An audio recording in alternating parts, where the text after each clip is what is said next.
जब तक सियासी इख्तिलाफात थे, हर इख्तिलाफ काबिल एहतराम, लेकिन अब बात हमारे घर पे आ गई है जब खुलेआम हमें फौजियों को गद्दार कहा जा रहा है।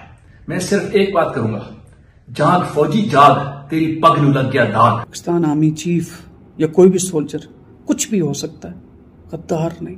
और मेरी तरह के रिटायर्ड ऑफिसर्स और जवान जनरल बाजवा के साथ खड़े, अपने चीफ आर्मी स्टाफ के साथ खड़े। हम अपनी क़यादत के साथ हर वक्त शाना बेशाना खड़े हैं और हर किस्म की कुर्बानी जो माजी में भी पेश करते रहे हैं और आइंदा भी पेश करने के लिए तैयार हैं।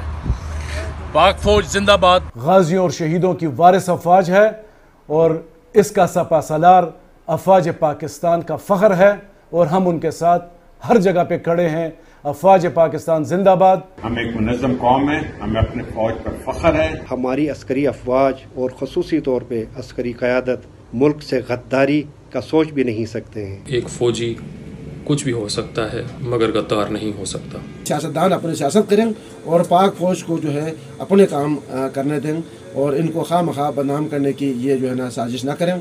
ये अगर जो है ना हम किसी सूरत इसको जो है हम बर्दाश्त और कबूल नहीं करेंगे। पहले तो शायद हम इमरान खान को पसंद करते थे, लेकिन अब हम कहते हैं कि इमरान खान खुद गद्दार है, तफरका पैदा करने की कोशिश कर रहा है फौज में और सिविल में। हम आर्मी के रिटायर्ड लोग इमरान खान साहब को ये बता देना चाहते हैं कि उन शोहदा जिन फौजियों के सरों को काट कर फुटबॉल खेला गया दहशतगर्दी की जंग में, आप उनके लवाहकीन को क्या बताना चाहते हो कि ये मीर जाफर और मीर सादक वाली फौज है? ऐसा हरगिज नहीं है। और आप खाना जंगी की बात करते हैं, खाना जंगी इस मुल्क में नहीं होगी। इस मुल्क के तमाम रिटायर्ड आर्मी के लोग अपने सिपा सालार के साथ शाना बेशाना खड़े हैं। जो इस फौज को गद्दार कह रहे हैं वो खुद गद्दार हैं, वो इस मुल्क के दुश्मन हैं। ये जो हमें गद्दार बोल रहे हैं ये खुद गद्दार हैं। हम पासबान वतन है, हमारे सिपा सालार अफवाज पाकिस्तान का फख्र है। ये जो अफवाज पाकिस्तान को गद्दार कह रहे हैं ये खुद गद्दार हैं। ये पूरी कौम के साथ गद्दारी कर रहे हैं। ये फौज हमारी है, ये मुल्क हमारा है, हम इसके लिए अपनी जान भी दे सकते हैं। हमें अपने सिपा सलार पर फख्र है। इमरान खान साहब, ये आप क्या कर रहे हैं? आप फौज के खिलाफ बातें क्यों कर रहे हैं? आपकी रिसेंट कैंपेन में हर जगह पे आप फौज को बुरा भला कह रहे हैं, डायरेक्टली और इनडायरेक्टली। क्या हो गया आपको?